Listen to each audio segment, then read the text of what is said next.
ஜெயம் ரவி அவர்களும் வந்திருந்தாங்க. அவங்க கெனிஷா கூட அவங்க வந்திருந்தாங்க.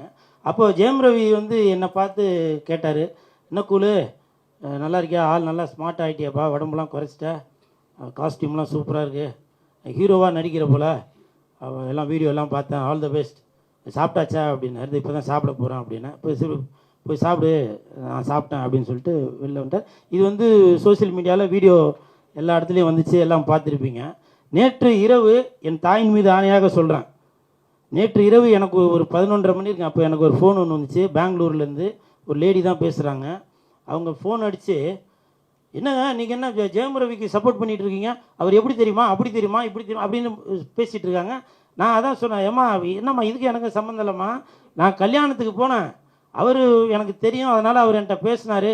இல்லை எனக்கு ஜெயம் ரவி ஃபோன் நம்பர் கொடுங்க, இல்லைன்னா அவங்க மனைவி ஆர்த்தியோட நம்பர் கொடுங்க அப்படின்னு சொல்லி, ஏன்னா என்னோடய நம்பர் எல்லா இடத்துலையும் சோசியல் மீடியாவில் இருக்கிறதுனால அவங்க ஃபோன் பண்ணி கண்ணா பின்னா என்னை திட்ட ஆரம்பிச்சிட்டாங்க.